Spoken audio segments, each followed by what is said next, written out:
Good evening. Good evening, everyone. Welcome to the Great Hall of Cooper Union's foundation building. My name is Nader Tehrani, and it is my honor to host you tonight, this on my 7th and last year as the Dean of the Irwin S. Chanin School of Architecture. To help launch this event, we have just heard two compositions arranged by Juliana Shuo-An Chen. We've also heard the instruments of Audrey Chen on cello,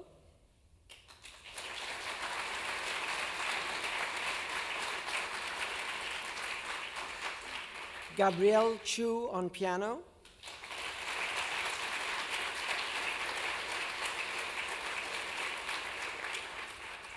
Peiwen Liao on violin,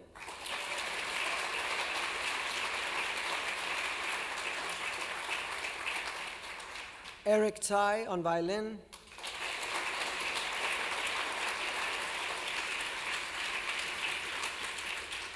and Christine Wu on viola.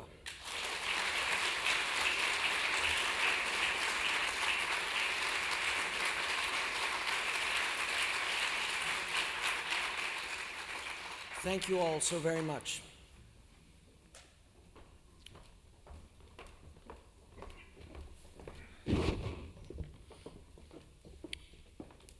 We are here to celebrate the completion of the Taipei Music Center, and I can think of no better way to enter into this conversation than with the suspension of words altogether, at least initially, to focus on the very sounds, melodies, and acoustics around which such a challenge may revolve. The pieces we heard are combinations of Taiwan pop music classic melodies with the idea of balancing two concurrent elements: preserving original melodies while incorporating new reharmonizations, the combination of which presents the sparks of contemporary reaction towards history. Drawn together as a medley, the various tunes incorporate a range of cultural phenomena, from social, political, and cultural content that speak to Taiwan's evolution in the musical terms. Incorporating folk, opera, pop, and other genres, the varied scores also conjure up narratives of the marginalized as much as those of their mainstream. Tonight's event is special for many reasons. Not only the completion of a project of urban and cultural significance, the celebration of two of our own alumni, Jesse Reiser and Nanako Umemoto, but also a project in which I myself, alongside Jeannie Gang, were finalists. Alas, clearly not its victors.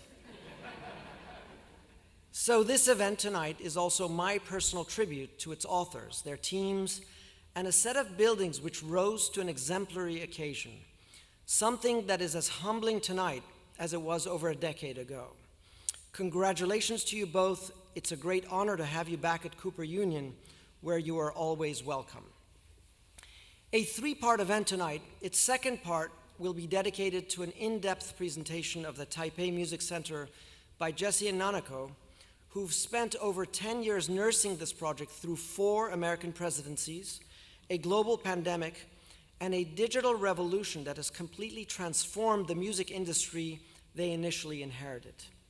The music industry of the time, as described by the organizers, was an urban phenomena with events and concerts happening in alleyways and side streets, all of which supported a culture that was as experimental as it was financially lucrative. With the emergence of a global market far wider than the reach of these alleyways, in part, the Taipei Music Center was conceived to usher in a new era where these two somewhat contradictory qualities could be brought into confrontation. If the music industry thrived from the informalities of the city, its grit as it were, part of its vibrancy came precisely from the lack of luster of organized venues, corporate sponsors, and the red carpet events of the industry. So in effect, one could say that the project was doomed from the start, and yet the ability to redefine the agency of the public as the platform from which to conceptualize this project became a central preoccupation for all of its participants, and clearly a critical part of Reiser+Umemoto's commitments all the way through its completion. With some participants neglecting the city entirely, creating objects on a tabula rasa, and some attempting to simulate urban conditions within the interiors of buildings, other participants, myself included, would attempt to recreate the informality of the city through a block morphology that produces the fabric of a city long gone, all doomed to a certain artifice that Reiser+Umemoto would entirely reject. They were steadfast in their battle to secure an urban space for the public, an open-air forum that rejects the privatized enclosures of the contemporary mall, but also a space that does not acquiesce to the formal tropes of the informal. By anchoring the trifold site with 3 buildings in dialogue with each other, they set up a project that is unsentimental in its embrace of the monumental east-west axis, the length of which defines the urbanistic opportunities of this site. With the northern lobe completely engulfed by the concert hall, the clamshell, the southern portion of the site enables the insertion of 2 other programs with recording and production facilities in the industry shell to the east and the music box to the west. These latter 2 dominate the axis of the public space, whose theoretical argument revolves around Aldo Rossi's assertion of typology's indifference to function, allowing the space to evolve and be absorbed by public will, not only on a weekly basis, but possibly over centuries. That spaces of the city can and will be appropriated by the public is for Reiser+Umemoto a testament to the futility of trying to capture that in the informality of composition. In contrast, it is precisely the agency of what I call resolute form that produces tension between architecture and its social vocation. With site proportions not unlike the length of Piazza Navona in Rome, what was once Circus Agonalis, this analogy becomes even more palpable. The actual forum in Taipei is shorter, though its length is surrounded by retail venues that face both the interior of the public space as they do to the boulevards on the north and south. In an inversion of neoliberal spaces characterized by sterility, security, and exclusivity, their piazza is actually open 24/7, a space that then gets closed off only for outdoor ticketed musical events. As with other urban projects of its kind, the strategy for its deployment and eventual completion was no accident, allowing for phasing, budget relief, and shared amenities. With 3 separate buildings to house diverse programmatic elements, the architects conceived of a 4th that is possibly its most critical, a base, a landform that is an extension of the city's ground. And here, Taipei's urban contact with nature is poignant. Without a zone of mediation, in many parts of the city, the urban fabric and its natural counterpart collide into each other without ceremony, as they do right here on this site. The base of the Taipei Music Center mediates these 2 conditions, creating indoor-outdoor spaces for programmable venues, while also building constructed grounds in other portions of the site, using natural landscape to minimize the scale of architectural figures such as the concert hall. The figures that sit atop the landform are then free to take on varied silhouettes, not only to establish a semantic relationship with the skyline of the city, but also to liberate it from the programs of their interiors, offering spatial tolerances that absorb the kinds of acoustic and mechanical separations that buildings of this type normatively engulf in what we call poché. Somewhere between the infrastructure of its base, relentlessly committed to public engagement, and the iconic figures atop, symbolically in dialogue with the city's landscape, there emerges an uncanny conflation of new relationships between urbanism and nature, what they have called lyrical urbanism. Important to this occasion, there is an exhibition which parallels this event, and it will be open to the public starting tomorrow.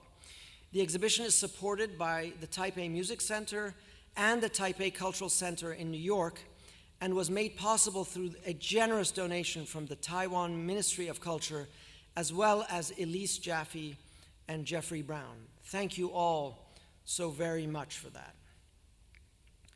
Jesse Reiser and Nanako Umemoto. Their accomplishments are too many to enumerate here, but suffice it to say that they are one of the many accomplished graduates of Cooper Union's program. Both have led illustrious academic careers throughout their journey, and the Atlas of Novel Tectonics and Projects and Their Consequences are two books that reveal how their pedagogies meander between key ideas and debates on the one hand, and certain formal, spatial, and material commitments on the other. Within our borders, they are recipients of both the John Haydock Award and a presidential citation, and beyond our four walls, they've received the Chrysler Award and the Architecture Award from the American Academy of Arts and Letters. With a deep commitment to buildings, they've also built an involved practice. And with the impending completion of the Kaohsiung Port Terminal, they will have put their mark on a third major international project to their name. So, with that, please help me in welcoming Jesse and Nanako to the podium. Welcome.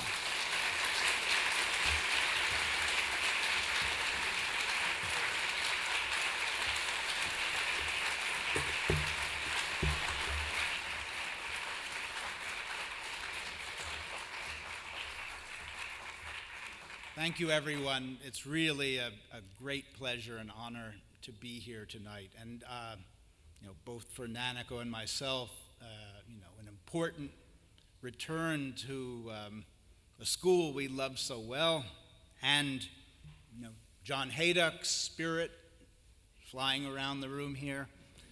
Good to see Mom in the front row.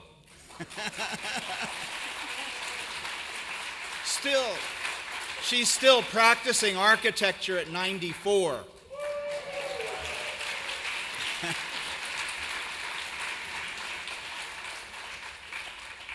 But yeah, we want to thank Nader for his incredible generosity, a generosity that he showed actually at the day of that we won the competition. He was the only person who shook our hands. He's just an amazingly generous person. I don't think, I would have been, so inclined, but he's amazing. Also, our team, I don't know if we can project. This is a, over 10-year long project, and so a lot of RUR people have passed through the studio, and all of the very important, consultants, our local architects, Fei and Cheng in Taiwan, who, beyond assisting us with the design and the working drawings and so forth, really kept the project alive. As Nader said, the project went through multiple administrations, multiple changes of groups too, even within the Ministry of Culture and the music industry. So it was really a sustained marathon, I would say, and major changes to the project as well. So let's see.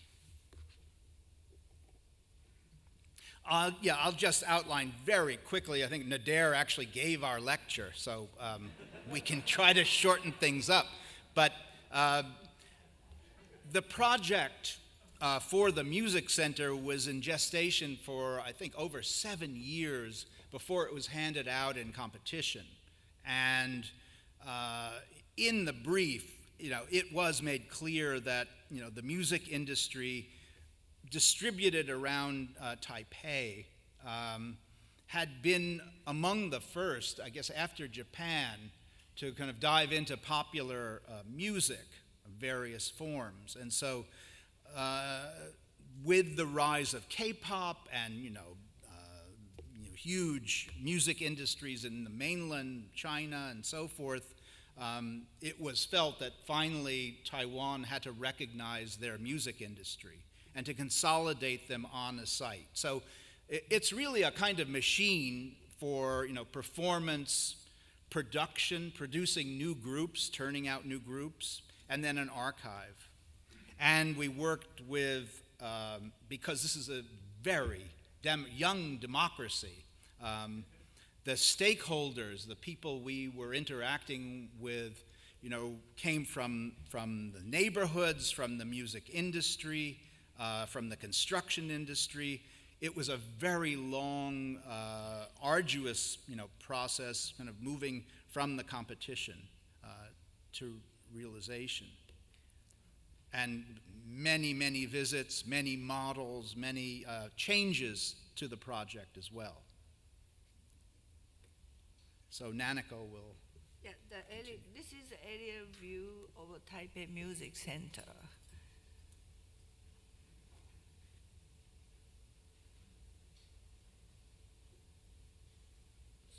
So entire site is 9 hectares. It's quite big. Maybe you need to speak louder. Okay. Area was an industrial district on the edge of Taipei at the foot of the hill of Nangang. Now, Taipei Music Center is a maximum of mixture of performance and production and art and the people's everyday life, because site is so big that you had to integrate the people's activities, everyday activities, with event of music. The Culture Cube is a museum for history, Taiwanese pop music, and archive. Main hall has 5,000 seats and the area of standees.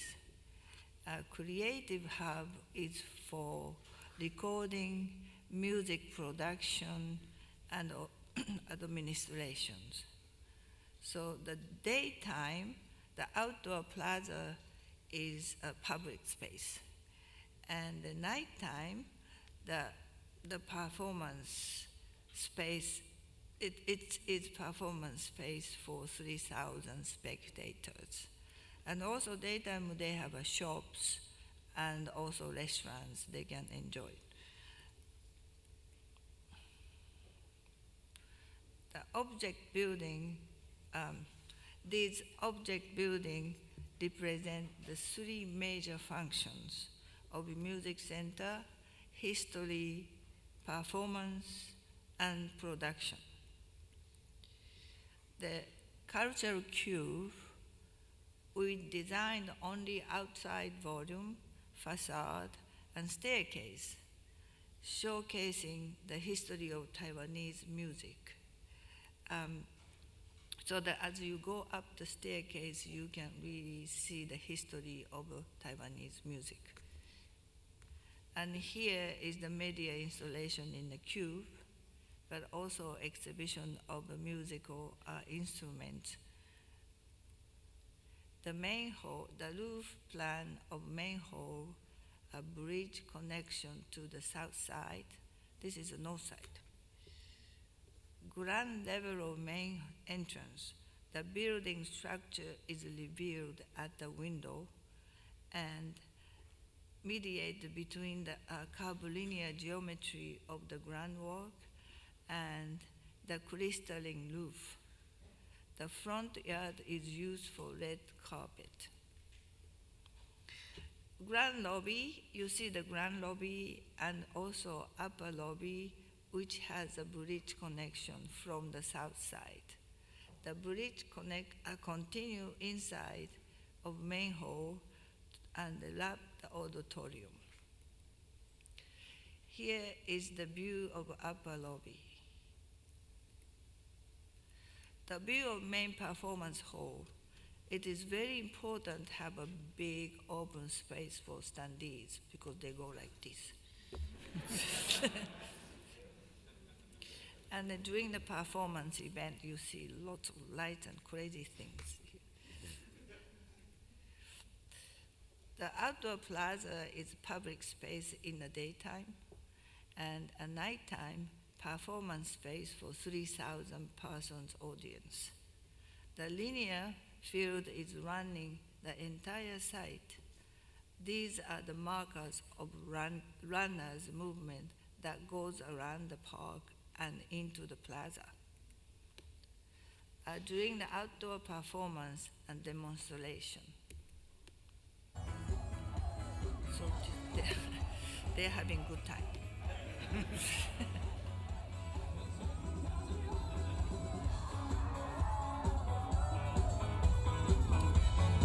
Place is really used to the normal Taiwan people.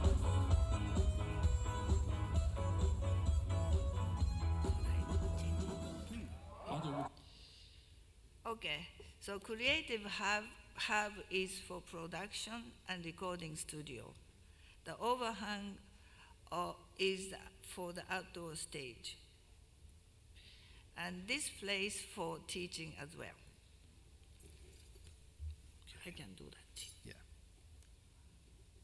So we were part of an overall program that was created by the Taiwanese government and the architectural community for a series of culturally oriented buildings.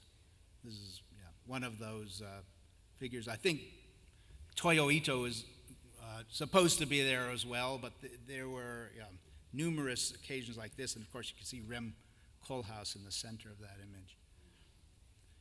But it actually belongs to a longer history in Taiwan, starting with at the turn of the last century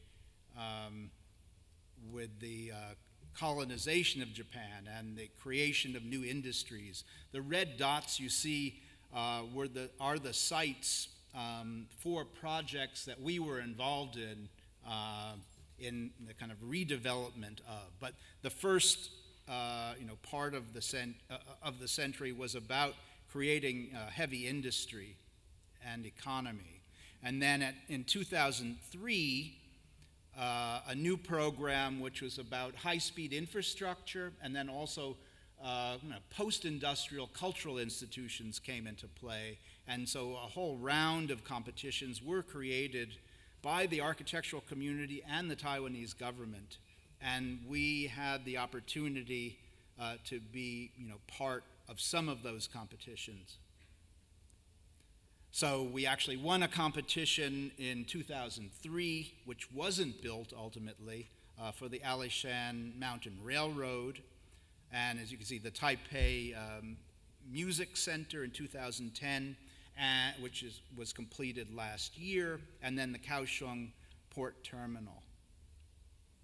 And I just wanted to spend a little bit of time, explaining, why we are here. In fact, the architectural community and the government made it its own project to seek out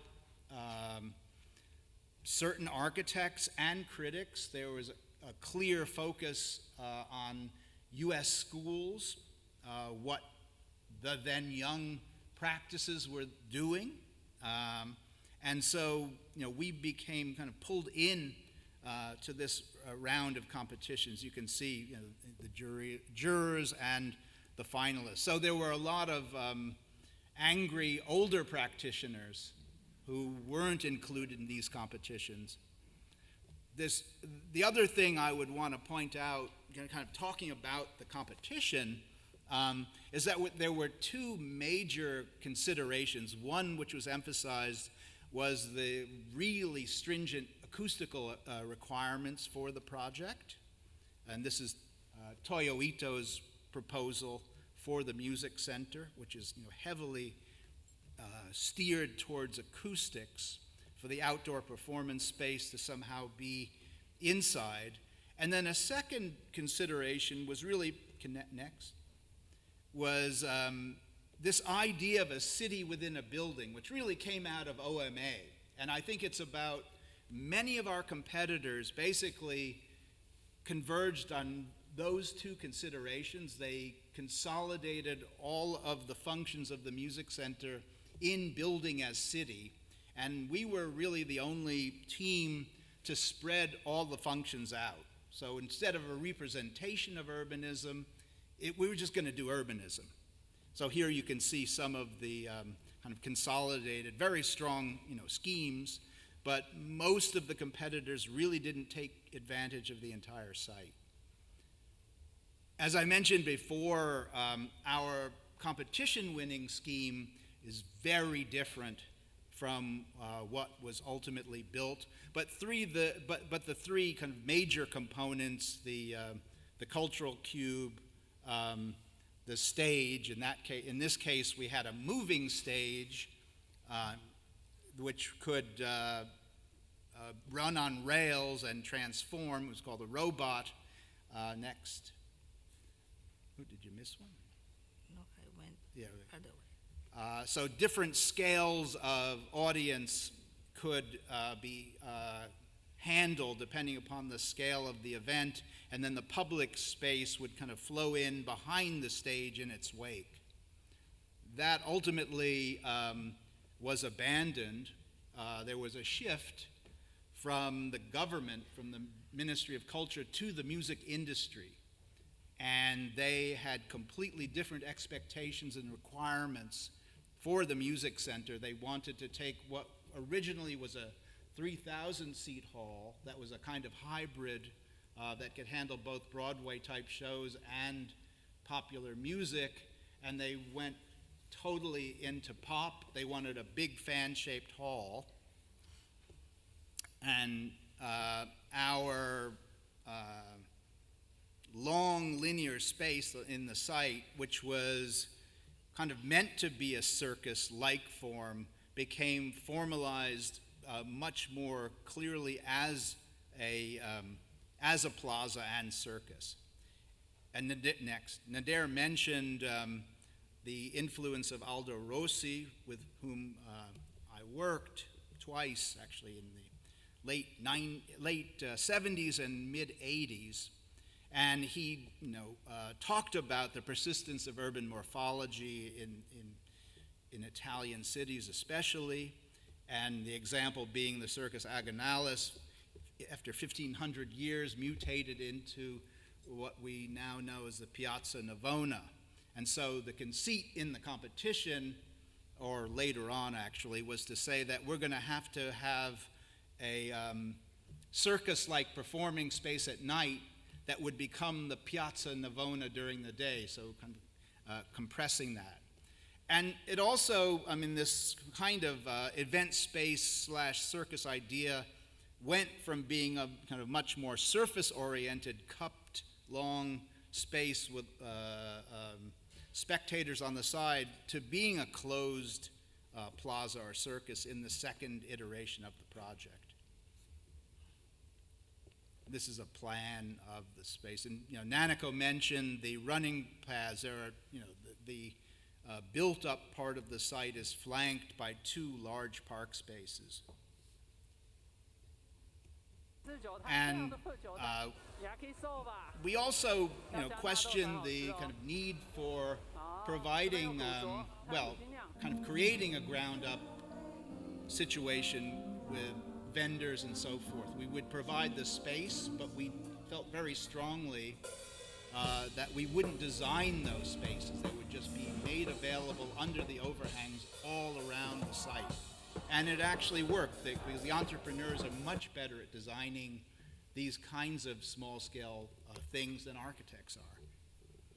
The other thing that we argued for from the outset, every competition, especially during that period, demanded iconic buildings. And in this case, I think it actually was very important for the music center. The assumption being that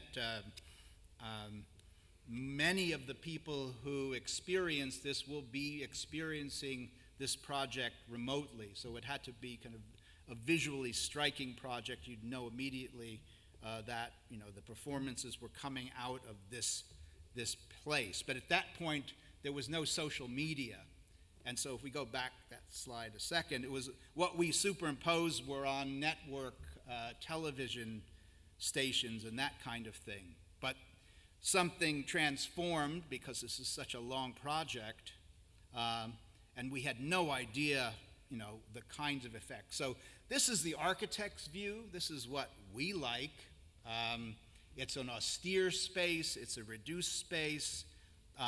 It's a kind of platform for elevating performance and so forth. It still has an expression, which I'll get to in a minute, but this is what the music industry sees in the space.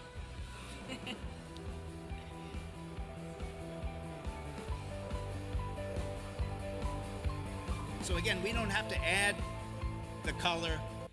The color is going to be brought by performance and by what people do in the space. We're creating the situation for that to happen. Next.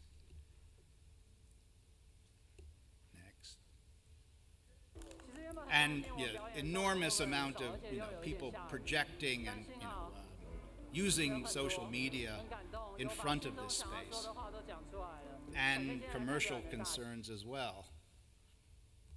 So it's a bit tricky, right? I mean, because I think our intention was to create a very strong context, and then it just, that context then attracts all these different groups, even, influencers utilize this background to, sell themselves, essentially.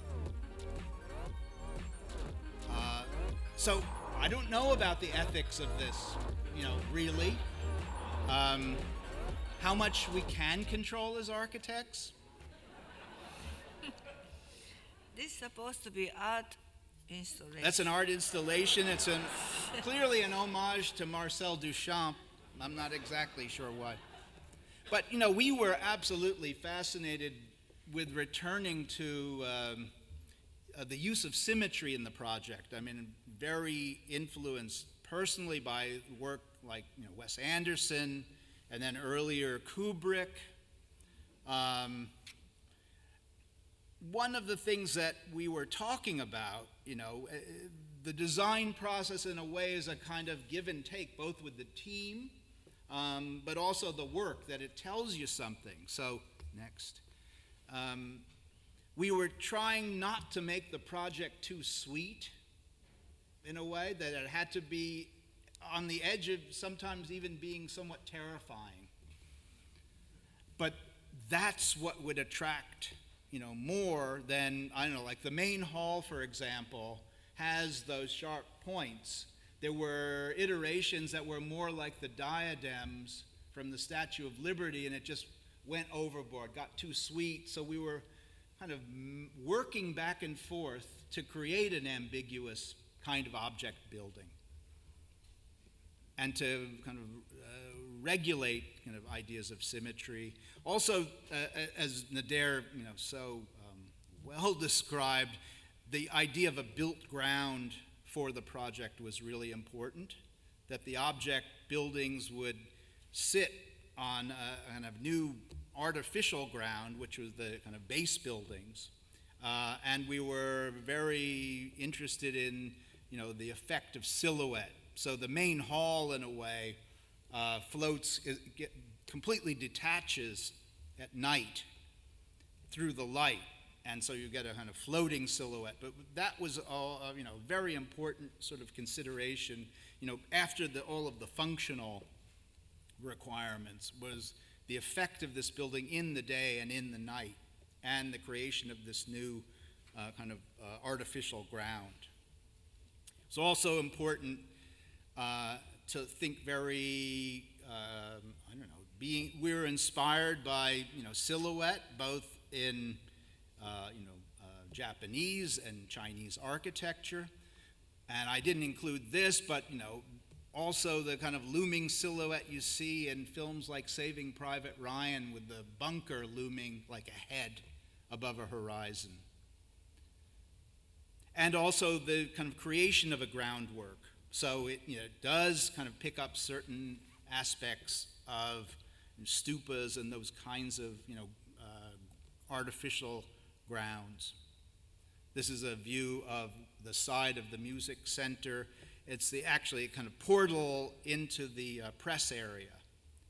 And there's a beautiful ribbed vault, which unfortunately got a hung ceiling in it, like a cheap pizza parlor.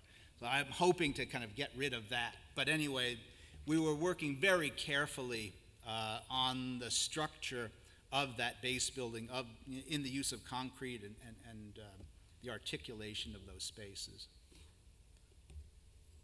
It's a view above of the main hall.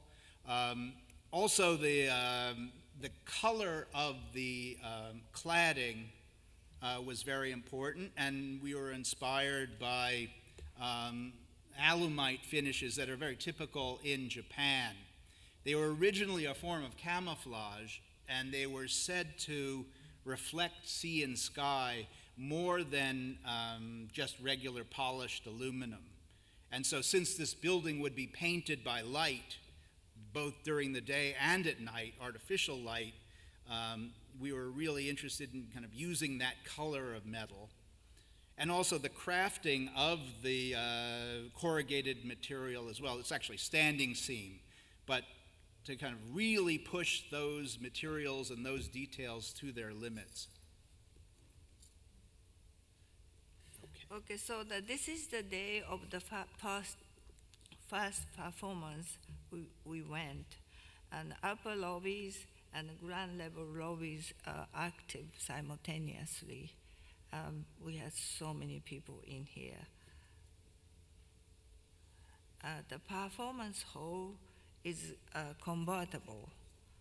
In these configurations, the orchestra level seats are removed for standees, so people stand here and jump around. And then here it is in action. Here you can see clearly the main hall roof atop the building ground. So they are sitting on artificial ground we created. And the cultural cube is connected to nature, very close to the nature and the park. The people of Taipei are hosting their own events, including art installation. So these people come in and make lots of different kind of events, but also create art. And also the day of marathon, the city is using the main boulevard and the public park of Taipei Music Center. The vendor takes advantage of continuous overhang space we designed throughout the complex. So you see lots of shops and restaurants. The site is fingered into the foothill. And after 12 years of design and construction, Taipei Music Center is now part of the life of Taipei City. That's it. Thank you. Thank you.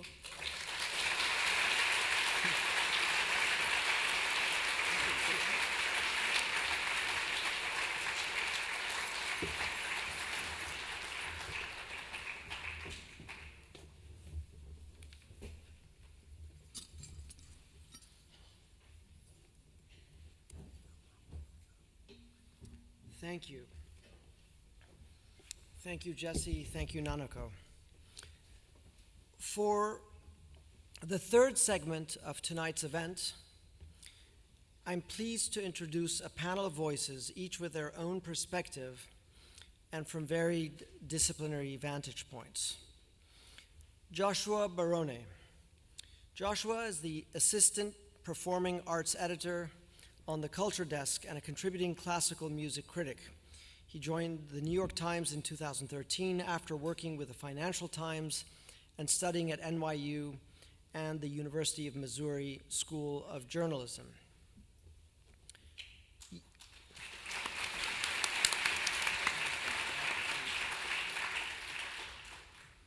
Yale Evelev. Yale is the president and co-owner of the record label Luaka Bop, which he has been running with David Byrne since the early 90s. He's released and produced more than 100 albums, including most recently one of the most acclaimed albums of 2021, Floating Points, Pharaoh Sanders' Promises, plus one of Os Mutantes, Tom Zay, William Onyebor, Tim Maya, Zap Mama, Shuggy Otis, David Byrne, and many, many more. Welcome.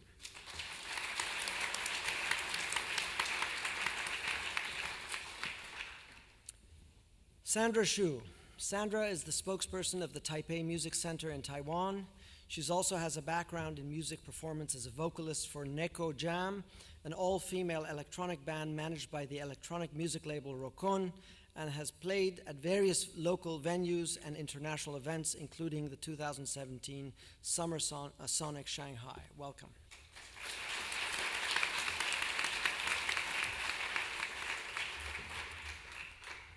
Jeffrey Kipnis. Jeffrey is an occasional architecture theorist and critic whose writings have appeared in various publications such as Log, Hunch, Harvard Design Magazine, Quaderns, and many, many more.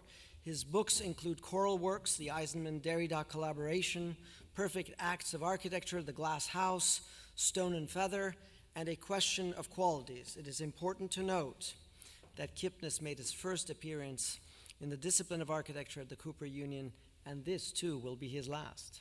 Welcome.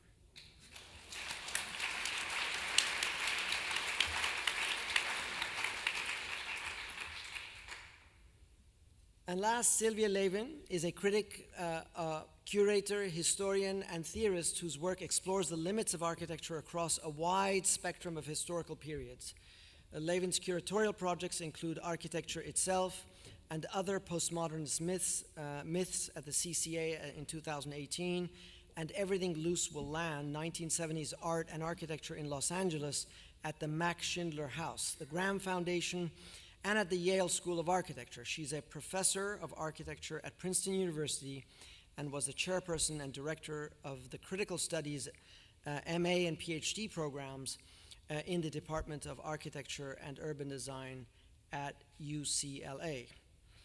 With that, please help me to welcome our interlocutors for the evening.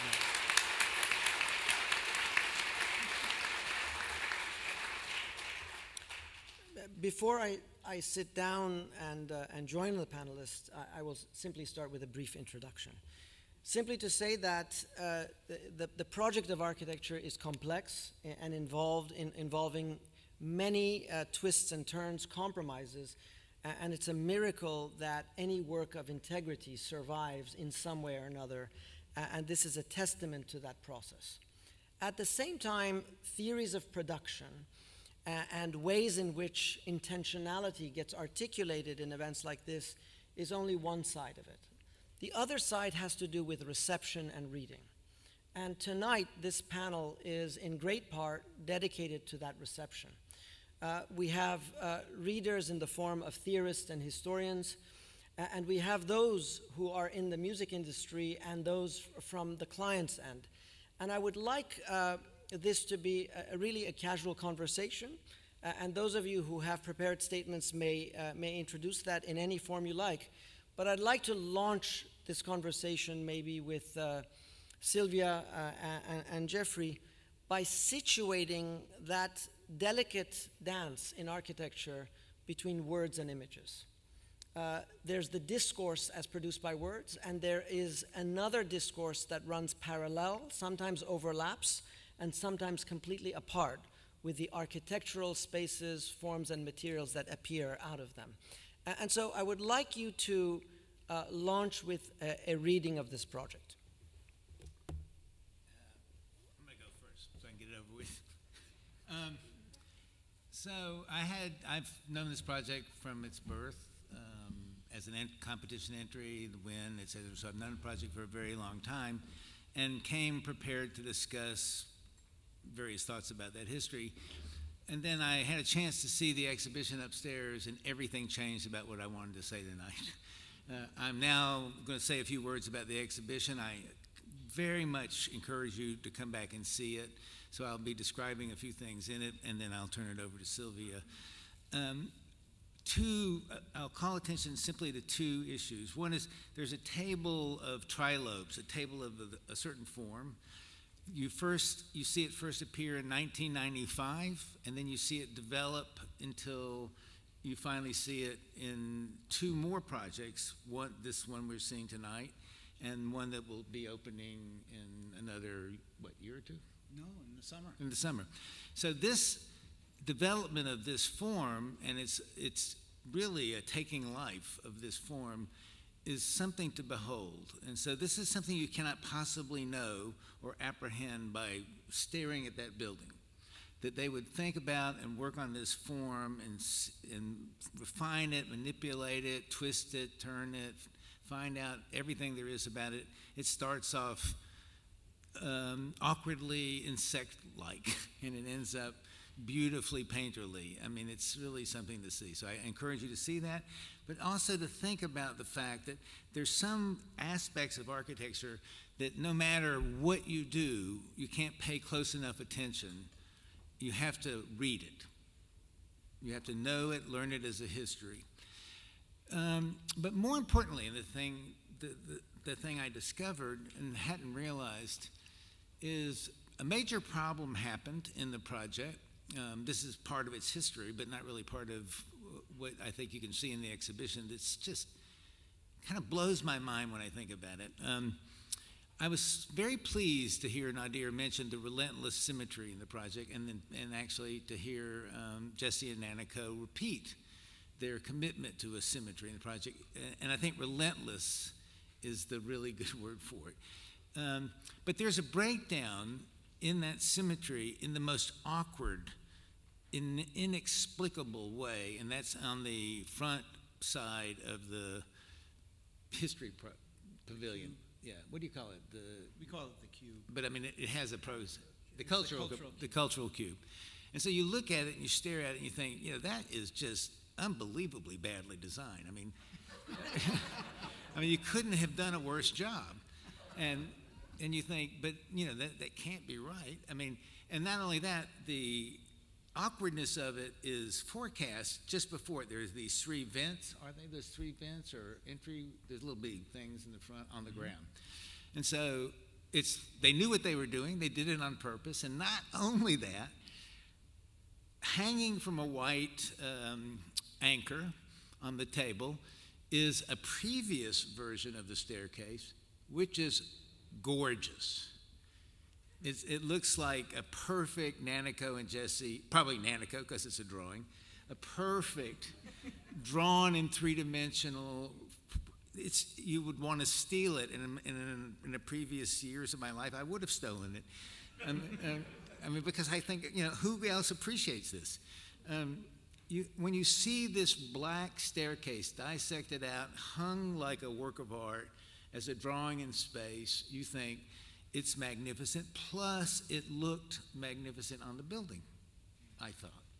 Remember, the reason was originally in the first design, this idiotic robot would go back and forth, and it would come over here, and then it would come over here, and it clamped onto this building. And so the face of that building was this very strange, looked like a cat or something, but it was a negative void, and the thing would attach to it. We called it the geode. The geode, yeah, it looked like a geode that would come, an evil geode.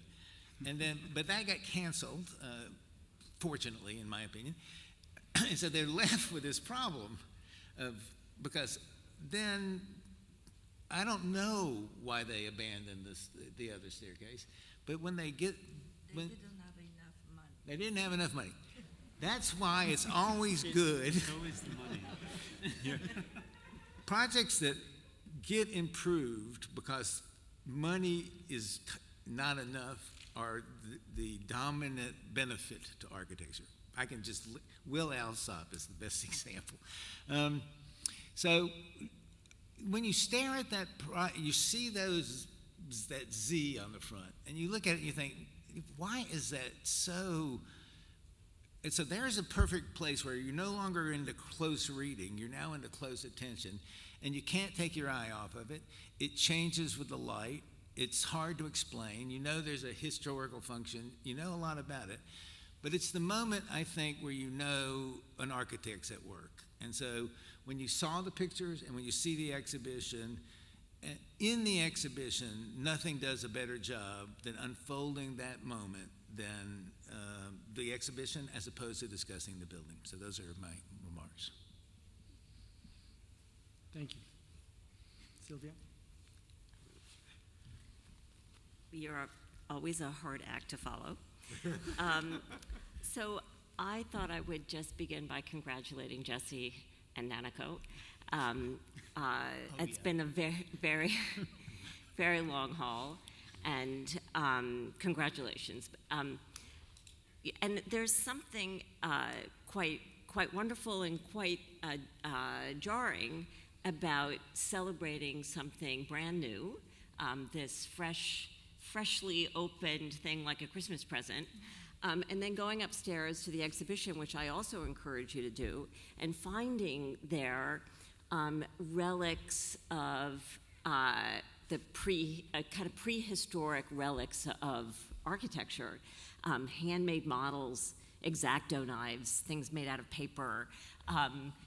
Really, it's a kind of trip into the prehistory of the recent past of the field. And so I was thinking, this made me a bit nostalgic in a funny way.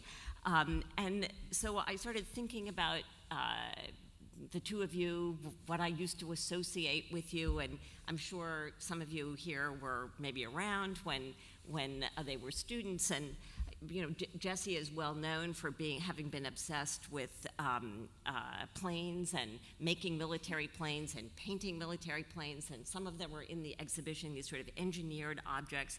And I remember first encountering Jesse's interest in those kinds of models, and having the gift from Jesse of thinking about things that were engineered to move in a fundamentally different kind of environment than the one that I occupy, and thinking about surfaces and spaces as performance-driven specifically for that environment. It was a way of thinking about architecture that I had never had before, and I think of it as a gift that I got from Jesse many years ago. The other thing that I got from Nanako was also a real reorganization of what I thought thinking about landscape was. So in my limited, I'm sorry, imagination, I always thought that landscape had to do with plants. And I did. But, you know, we have our limits, all of us. And, you know, and Nanako, in the way that she drew, the way she spoke, everything about Nanako was really rethinking landscape in terms of the shape of the surface of the earth. And those, to me, are very profound ideas, and they're ideas then that I really didn't understand would come over the years to develop in me in a very different way than it developed in their work, but a way of thinking about architecture in relation to the environment now in a kind of crisis that we weren't anticipating really back then. So first of all, I congratulate you and thank you for a kind of journey that I went on in thinking about your work. But so that slightly nostalgic view of things was on my mind as I was looking at the project. And obviously, as has been said already many times, we see these two things sort of coming together in the building and also in the models, where there are these highly metallic objects like the old planes that are coming and sitting in a rather delicate way on a land, right? So, but then, you know, as I was looking at them, I realized that the shapes of the buildings really have nothing to do with the old World War II airplanes. They're faceted, they're tubes, and I started to think, well, I'm seeing the aliens here, I'm seeing Star Trek: The Next Generation, I'm seeing a whole series of these outer space things, and then I was thinking, I'm not actually seeing the outer space things, I'm seeing all those, not even films, but television about outer space. I'm seeing the emergence of a very specific kind of pop cultural genre. And given that this is pop music, I realized another thought that I had never had, which is now a thought that I'm having that I will take from you, is to try to think about what is the architecture of popular culture. So we have a very specific but limited way of thinking about that in our field. It's all involved in a strategy of distance, critique, ironic commentary, like that's what they do, and we do something else. And I have to say, I turned in the green room when you were showing the inflatable with a kind of detached, ironic voice, I thought, maybe not, right? Maybe that distancing is not something. Do we really need Piazza Navona here? Do we? Which Jesse told us is old. It's very old, and yeah. So, but at any rate, I thought to myself, I'm going to think about this project as helping formulate a new idea about the architecture of popular culture, an architecture that is highly engineered, that is understands its temporality. It's not long-term. It cannot traffic in monumentality. It cannot traffic in permanence. It cannot traffic in the sense of self-confidence that it knows what's right and what's true and what's art. And I find that to be enormously liberating, very thought-provoking, and I guess I just say that's the idea that you gave me. Thank you very much. It's barely an idea. It's a kind of beginning of an idea, maybe. And the very last thing I would say is that if architecture becomes part of popular culture, what does that change about it? And specifically, what does it change about how we understand architecture's role in the geopolitics of the day? Taiwan is in a particular situation of deep antiquity and also unbelievable vulnerability, highly engineered, all these kinds of things. It's a very interesting way of thinking about the contemporary moment, and I thank your work for enabling me to think about those things. Thank you.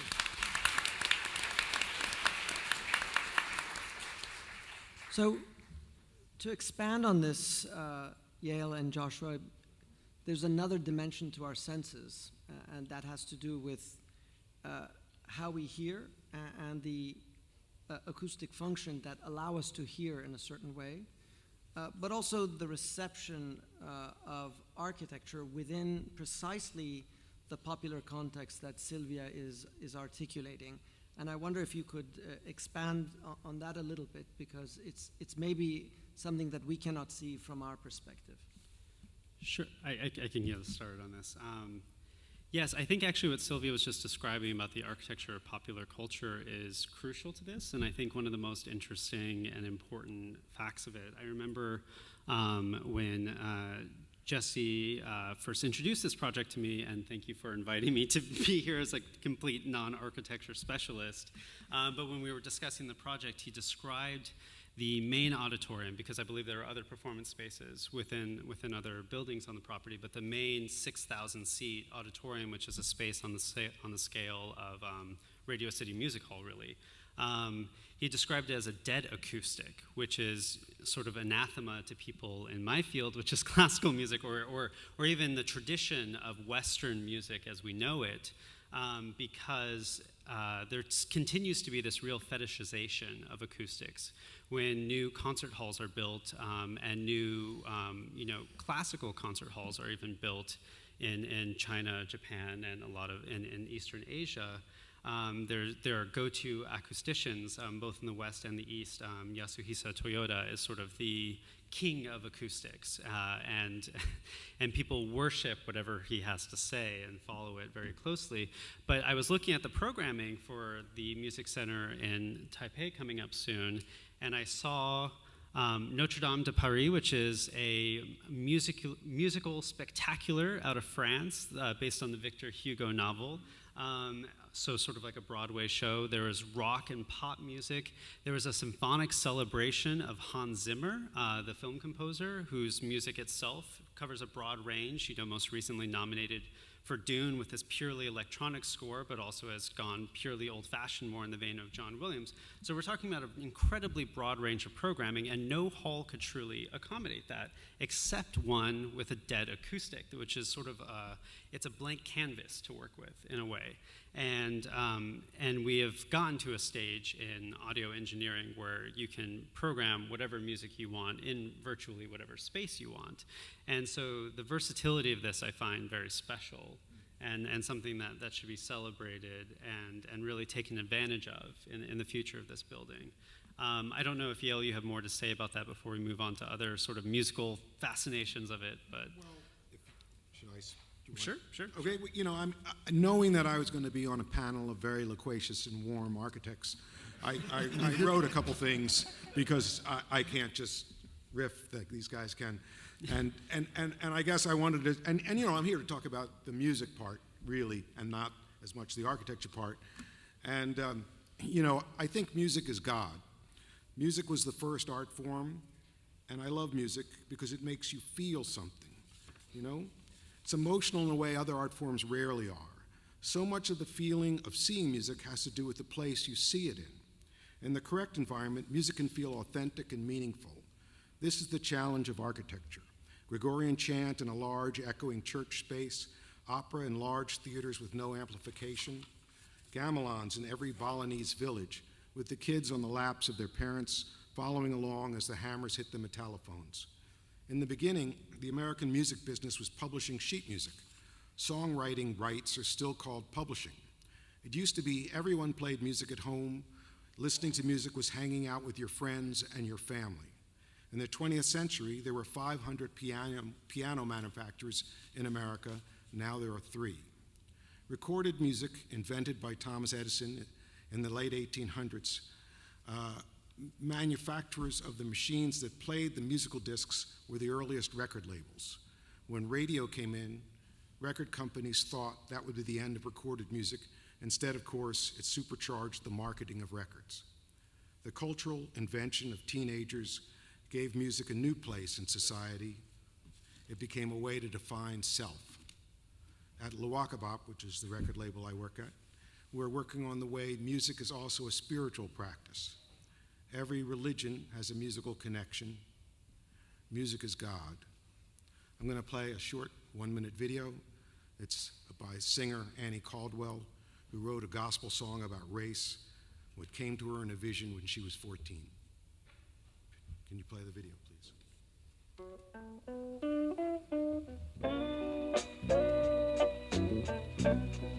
I'm telling you people. So I used to walk down the street from my mother's house and go to the store, and I used to talk to Jesus. You know, just talk to him and have a conversation, personal conversation with the Lord. And he started dealing with me with Psalms. You know, got a restaurant. So they get the music together, they'll get the guitars, and I just started, the words just started coming. You mistreat your sister, yeah. You mistreat your brother, yeah. Oh, people. We gotta raise the road. I was 14 years old when I sang that song.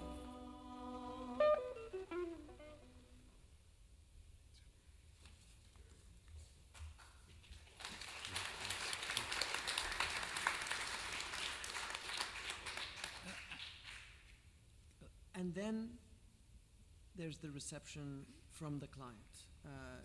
It programs a building, it builds an industry, and during this period it transforms. There's all of the banal aspects of taking care of a building with the facilities management, and then there are those things that we just heard that have to do with the possibility of transcendence, that the space, its architecture, its acoustics, and its social environment cannot be limited by the terms of intentionality of the architects on the one hand, or the words that we cast onto them now.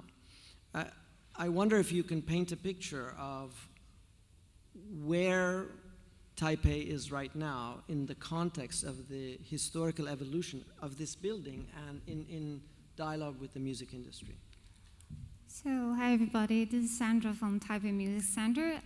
On behalf of the center, I would like to firstly thank Jesse and Nanako for your great ideas and hard work. We are literally the beneficiary of your project. And also I'd like to thank the Cooper Union and also the Cultural Office, the Taiwan Cultural Office in New York, and also our Ministry of Culture for making this exhibition possible. Well, as a client, as you said, I really think that our current operation team has only took over the place 2 years ago, and so we're very young, and I have to say that with great shame, I hadn't had that much knowledge of how the project had evolved until I learned that I was coming to this event. And then I was really shocked and then really feeling grateful for all the hard work. And then I kind of am a little bit joyful that we didn't have enough money to expand the place, because the place is complex and then big enough as it is. But somehow I would say that the place is a platform, and we see it as a bridge connecting the government and the industry, and also the rising talents, and probably and also, of course, the general public. We see this place as an integrating platform to bring people closer. And so when they think of music, they wouldn't feel like, oh, we have to be going to the music center because there's a show. We want them to be able to come here and enjoy the vibe of music. And there's a saying we like to refer to a lot at the center, that is, 音乐即生活，生活有音乐. So the translation would be, music is life, and we live in music. And that's the vibe we want to create for the society, especially for Taipei City. So for the 2 years we have come into practice, I really think that the place has making changes, but somehow the changes cannot be made overnight. It's not like 3 buildings can change the whole industry, change how people see music. But we're getting there, and then I really thank you for your hard work. So Taipei is really trying to adjusting also our mindset about how we coexist with COVID, considering as soon as the music center opened, then we saw the pandemic, rushing our way, and the place had to be shut down for an entire 3 months, and we had to rearrange all these shows and all that. But I think we thrive through hard work and through hardship. So I think that's the mindset, the goal that we have in mind, but we're getting there. Thank you. I actually have a question sort of related to the center's place in the city, because I had a question first. do you want to go first? I mean, if you have a question, by all means. My question is for you. Oh well, hopefully we'll get there. But no, I mean obviously there's something to contend with in the location of the center in relation to the city. It is at the foothill of Green Mountain, not necessarily an urban environment. And if we look, I mean, whether it's in other Asian cities such as in Beijing with its opera house, or in the West more traditionally, especially in Europe, the tradition is that the center of town has the cathedral and the opera house. That is less the case today. We're seeing that, of course, in this music center, as well as maybe most recently in the West, Cité de la Musique in Paris, which is on the outermost ring of the city. And in there, it's truly maybe a failure of design, in that it is a center for music and music only. It is a destination that people have to schlep to if they want to attend a concert, and then they have to schlep home, wherever that may be. Whereas in this context, I think in having not only education, music production, music-related museums. I think one of the words or phrases that was used in your own descriptions and sort of the architect's statement was of the Piazza of Navona-like space being inspired by Taiwanese street culture, of making it this sort of outdoor street market environment. I mean, obviously this is turning into so much more than a concert destination. And so is that related at all to its place in the city, and how have you overcome its location in relation to the rest of the city? Well, Taipei is not big compared with other cities, like big cities in the world. That's why the center is located at the outskirts of Taipei City, and it's quite convenient if you just take the public transportation, the subway. It's like 2 or 3 stops from the downtown area. So it's not that much of a trouble for us. But I really enjoy seeing people, hopping on subways just to see a show. It's like the excitement building in the carriage of the subway. So location is not really a problem for us, I would say. Well, I guess, and the sort of bigger part of that question is how to make it more than just a destination for concerts, how to make it more of an everyday location. Yes, and then that's also the answer to it, because it's not that far from city center, so people would just hop on transportation and just come here and to enjoy the vibe. And we do have those markets on weekends, and not just the concerts, and also for the exhibition hall. It's only closed on Mondays, so people will really come and enjoy, they will be really interested in learning about the history of Mandarin music. And so far, just take an example of the Culture Cube, since its opening last September, and considering all this pandemic influence, we still have received 30,000 visitors just for that one exhibition. So you can really have a brief idea of how interested people are actually coming to the center to really have to spend a different afternoon there, just going to the exhibitions or enjoying the vibe. So. Oh, go ahead, sorry. No, go ahead. I would normally ask questions of the architect, but this is not what this evening is about. Though you may chime in, but there are aspects of what all of you have said that touch on the tension between the gravitas of what we think of as academic culture and what constitutes architectural discipline on the one hand, and then there's the other, which has to do with popular culture and its capacity to defy anything that we think as being serious or important. And there are elements even within your architecture that are contradictory. The figures that occupy the top of the landscapes have very different representational roles in relationship to the contents of the building. And now, in the context that we're sitting, I can't hide it, we are in school, and allegedly, education matters. So, is it important for buildings to be pedagogical? And if so, can they teach lessons? And somewhere between the seriousness of how we look back to history with, certain key paradigms, and we make them examples, we make them exemplary, are we looking at one today, particularly since it is self-conscious about the delicate relationship between architecture and scenography? And I'll remind you, Piazza Navona used to be filled with water, with battleships and many other things happening in there. So the scenography, the scenographic aspects of it were far more important than what we cite as architecturally important. So I want to understand. This is your idea of dinner conversation? I want to just. I actually listen. I want to answer Don't your. worry, there's I three want to people answer at the this table question. right now. Hang on, just 1 second. I want to answer the question: can architecture teach anything? So the short answer is yes. It just isn't always what the architects thought that they were going to teach.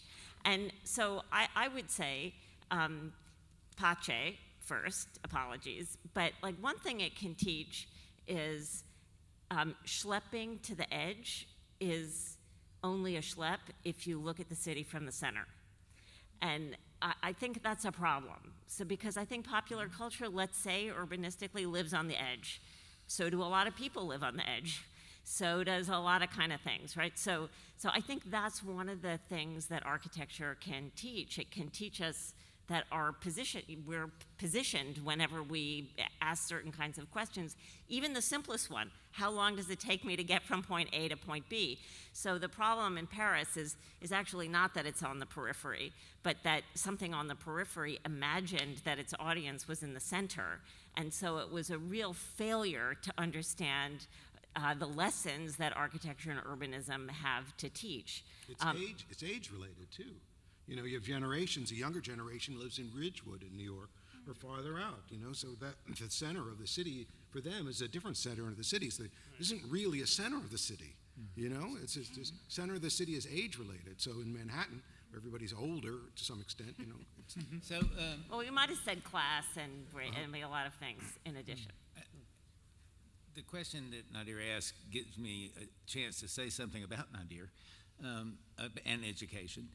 When I first met him, in the matter of a very short period of time, in a time when Frank Gehry's building in Seattle was being derided by many critics, and Nader said two things to me, and if you want to know them and your students, I'll tell you more detail afterwards.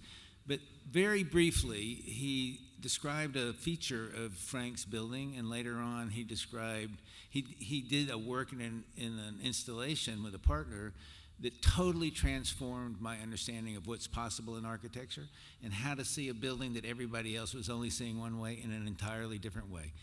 And so it was a complete education, I'll tell that to you later. So yes, it can happen. Yes, he was great at it. And if he hasn't taught you this ability, then get him out of the administrator and back in the classroom. He's a fantastic teacher. Now, I have a question for Yale. Yale, I hope in the introduction it struck you that he's in partnership with David Byrne, and he worked on some of the albums with Talking Heads, and he reminded me that Tibor Kalman, a really famous graphic designer, designed the album covers. But when he said that, I was struck because I remember the album covers as having pictures of a very famous Georgia folk artist named Howard Finster. And then I thought to myself, Howard Finster's paintings had nothing to do at all with what the content of the music was. And But yet, how can you say that? well, hang on. Now, if the analogy is that the Pop Music Hall is like an album cover, it doesn't really matter about the protest singer. Now, when I think of myself quickly, I thought to myself, who were the great protest singers of my lifetime? What you showed was beautiful, but I thought to myself, Tracy Chapman, Alicia Keys, Mahalia Jackson, these were great protest singers, but what was important in the end was their evolution of the style, not the protests. And I wondered how you felt about that question, because it's the comparison of music to music, not so much music to content. And I don't know that discussing the music in relationship to the center is like wanting the album to relate to the cover, and that's how I can say that. And now it's your turn to respond. I mean, I almost don't know how to answer. Good. Anything you're talking about. I'm teasing. It doesn't. The relationship is because someone put them together. And the relationship is for you to determine. Like David hated when people would ask him, what did that song mean? He doesn't want to tell you what the song means, because to you it might determine, your meaning might be totally different. So the relationship of the album cover to the contents are there for you to determine. You That's complete right. the picture. And don't you think that's the same thing for this center? I mean, in the end, it's important to know that music occurs there. And I think that's why it connects to the idea of a flat acoustics, this horror that has now become the trend, because I spent most of my career in relationship to acoustics watching the failure, the excitement and failure over something called the tunable acoustics. Do you remember this? Mm-hmm. And many people spent a lot of money building tunable auditoriums only to discover no one ever could tune it or did tune it. You know, am I right? Yes. But you mentioned how no hall's going to be perfect for everything. I mean, you Right. know, Well, and Avery Fisher Hall, when you had a rock band in it, you know, you had to open doors. You had to open certain doors to let the low-end information out, you know, or else it sounded horrendous. Right, which is why, in a way, the deader the better. And I think even, I mean, here I was speaking about different genres, but if we're talking about, you know, at one point this center had the word pop in its title. It was the Taipei Pop Music Center. I'm glad it got dropped, actually, because I believe the broader the better, generally speaking. But when we're talking about that, I mean, the evolution of Taiwanese pop in general, I mean, you have this sort of like homegrown aesthetic meeting colonial aesthetic meeting globalist trends in the past decades. It is obviously this very fluid thing that I believe you will have no, authority to say, and what it will be in the next 10 years. I think no one in this room will. But if I asked you so yes, another benefit of the space is something that can even accommodate not even multiple genres, but a single genre that itself is a moving target. But if I asked you to compare Porto, the music hall by Cool House, do you know that? Yes. It also has every genre in it. I don't know what its acoustics were, but it can't be very good. It just can't. There is no good music in the Netherlands, so there can't be a good acoustic. That is not true, for the record, for anyone watching online. But I mean, if you were to compare, for example, is that a flat acoustics? Do you know Porto? I've not heard music inside of it. I just know of it. However, there are spaces in the Netherlands that I have been into that are. I'm teasing. But no. Actually, this is. I mean, I was talking about this with Jesse earlier, and there was a. It was with you earlier. It was this Karl-Heinz Stockhausen massive opera that has. It's a 7-part opera based on each part of the day, and it has been presented in La Scala. It's been in very traditional spaces in Oper Hamburg, and a director put it in a gas storage facility in Amsterdam 2 years ago, or 3 years ago now at this point. And I mean, I would hate to see someone playing late Beethoven quartets in that space, certainly, but when you're working with a piece that is a 32-channel system, you can engineer that to your heart's desire. Right. It's sort of the less you get from traditional ambitions, the better, I think, results you'll have. From a music point of view, because the architectural historiography critiques concert halls because of the failure of their acoustics, whatever that is. It's a moving target, but it is to say that somewhere there is an ideal. The music is supposed to sound a particular way, and it's architecture's job to ensure that the music sounds that way, whatever that is. Right. I wonder whether the question is ever posed the other way, which is, what is the matter with composers that they can't compose music that can be played well anywhere? Like, why is it our fault? That's actually, I mean, that's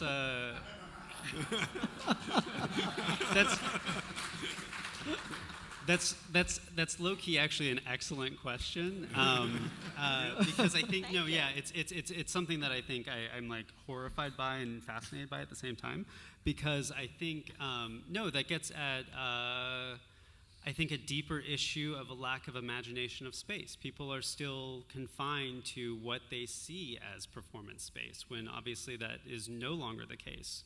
I think across disciplines, no matter whether you're talking about pop music, Western classical music, theater, anything, I think there's a dissolution of traditional spaces. And so should composers be writing for that? Probably not. But unfortunately, the reality of this, which anyone who's commissioned knows, is that you commission for a specific space. And so unfortunately, that's why you continue to get music that's written like that. Well, would you say that about pop music? I mean, it's like music, all music? No, not all music is commissioned for a specific space. No, I was saying classical. Classical music. Yeah, Okay. Yeah. So maybe I'm thinking it would be better if it were pop. I mean, in other words, pop has its own specificity.